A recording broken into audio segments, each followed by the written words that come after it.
2025 has been one of the more challenging years for LEGO Star Wars, and it feels like every single year is becoming slightly more challenging. But this year I wanted to look at the top 5 sets of 2025. Hello and welcome back to another video here in the LEGO room. I hope you are well. Today we are going to take a deep dive into what has been a difficult year for LEGO Star Wars and a lot of LEGO sets that haven't quite struck the right tone with fans. But in amongst all of that, there has been some really good LEGO Star Wars sets in there. If you're new to the channel and you're a fan of LEGO Star Wars, hit the subscribe button because there is daily videos almost every day for LEGO Star Wars here in the LEGO room. We've always got something going on, so make sure you stay tuned. I'm going to start this out with a top 5 of LEGO Star Wars sets for 2025, starting at number 5. And at 5, we've got K2SO, the buildable K2SO. Now, this might be slightly contentious for some people. It very much depends on whether or not you enjoyed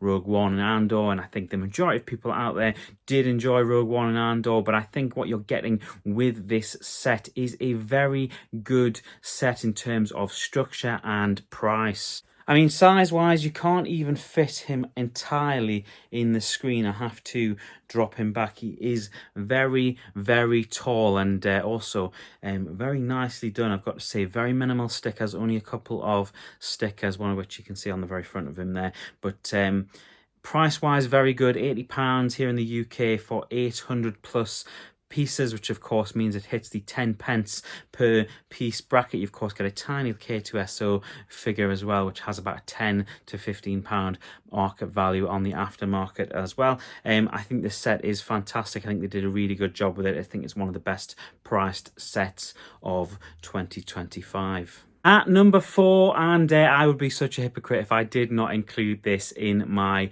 list of top sets for 2025 for LEGO Star Wars, because I have been banging on about this for some time. In fact, one of the furthest back videos that you can see on the channel is, of course, an Ahsoka review back in 2023, and I spoke at length at that point about getting a buildable chopper in the near future. I again then touched on this in 2024 twice, and then we finally saw that we were getting a buildable chopper on May the 1st this year, and I think it's one of the very best sets that we got this year. I think it is brilliant. It's got incredible function. You can move the head about, albeit it's not moving brilliantly right this very second.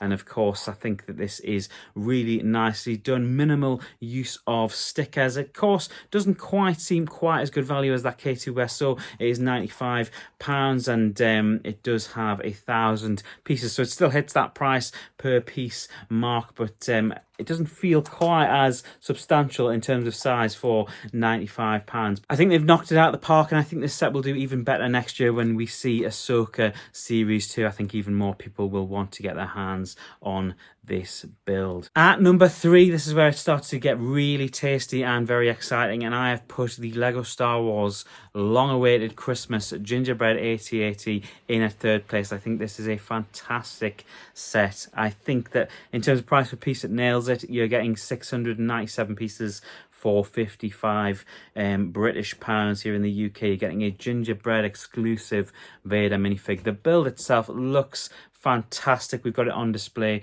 downstairs already. Christmas has started early in the Bricker house in the form of this AT-AT festive gingerbread build. I think this is a great set.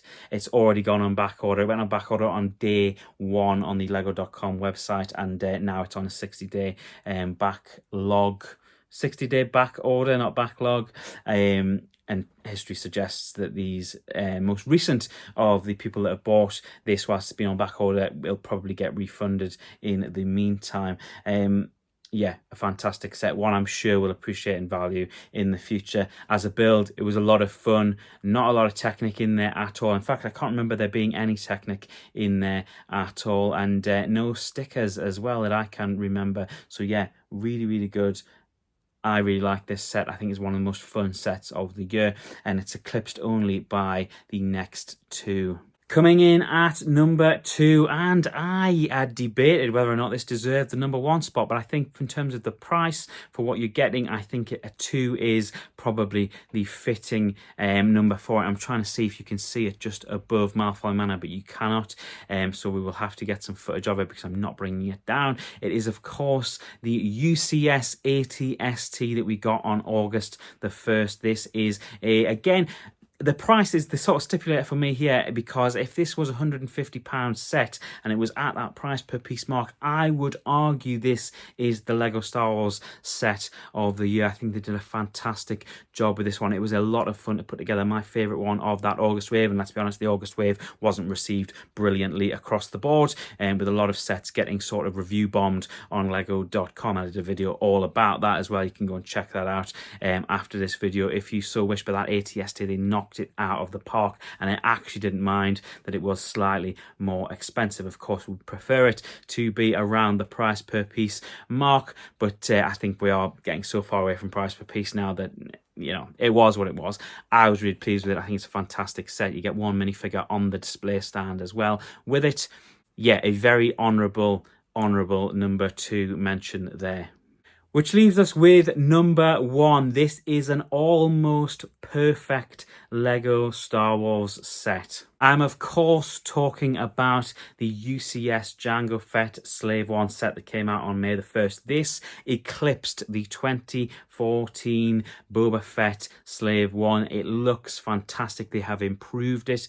The only blemish on the UCS Jango Fett Slave I, or Starship Fire Spray, is of course the young Darth Dev figure that you get with it, which is yeah, it just, oh, it's almost perfect. This set is almost perfect. This is the sort of one blemish on the copybook, as it were. It is a figure, and if you don't take my word for it, take the word of the actor who plays young Boba Fett, because he actually sort of went to the internet to speak about how disappointed he was with this figure. I mean, there's no dual molded legs, there's no sort of print on the arms, and they're using Darth Dev's hair from Rebuild the Galaxy. They just missed the mark with this mini figure. And of course, other people will say that the Lama Su figure that came in the Playscale set in August should have been included in this set. I am very much of that opinion as well, because I will, of course, like those people, need to go out and get that Lama Su minifigure. We've sold a couple of them already on Whatnot, and the demand for them is definitely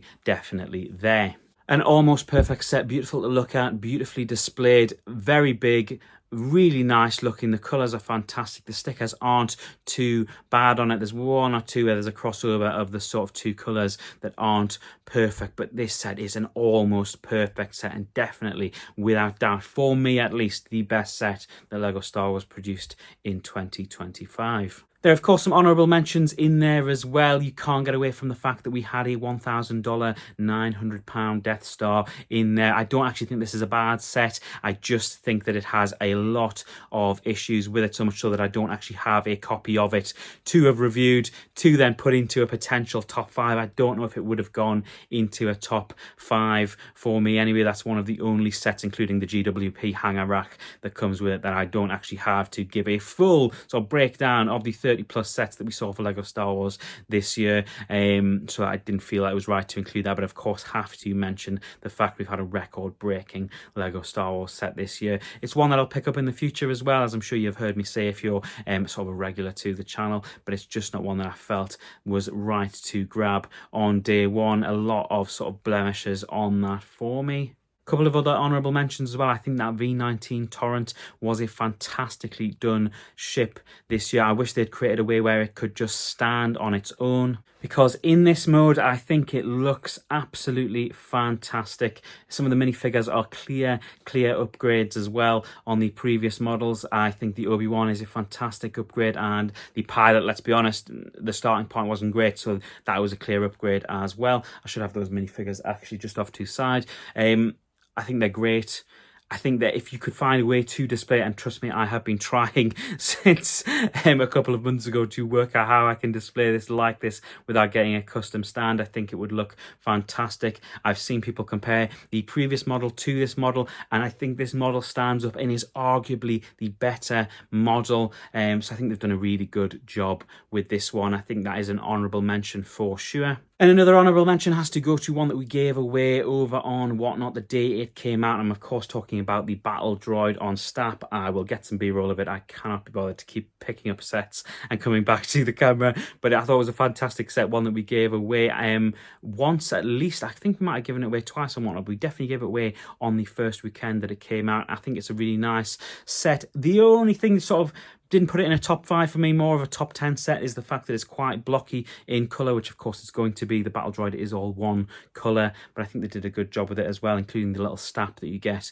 with that set as well. So some honourable mentions in there. I don't think it is all doom and gloom for LEGO Star Wars. It's of course been a very trying year for fans, and we've seen a lot of fans sort of move away from the sort of IP, not necessarily from the hobby, but that is a video for another time. It's something I've covered across the channel on many different occasions, where we're at with LEGO Star Wars, and indeed with LEGO in general, with the sort of rising profits against the rising prices that we seem to be paying, and maybe not quite the quality that we expect. And that's a very diplomatic way of saying it. You can of course go and check those videos out. They are on the channel, but I wanted to do something positive today because there has been some real positives for LEGO Star Wars in 2025, and I think the sets that I've mentioned today definitely all fit into that category. What do you think? Is there a glaring omission that should be in this top 5? What would you take out? What would you change? Was the Death Star #1 for you? If so, do let me know in the comments below. Of course, keep it kind, keep it respectful as per usual. Do respect each other's opinions in the comments section below. Thank you so much for watching. Take care. If you're after LEGO Star Wars, stay tuned, hit the subscribe button, because there will be plenty more LEGO Star Wars before the year is out. We're of course not far away from the new images, the LEGO licensed images of the January sets. They'll be coming on the channel, so stay tuned for that, because there is going to be a lot of fun to be had with that when they are released. Thank you for watching, take care, and I will see you in the very next video. Bye.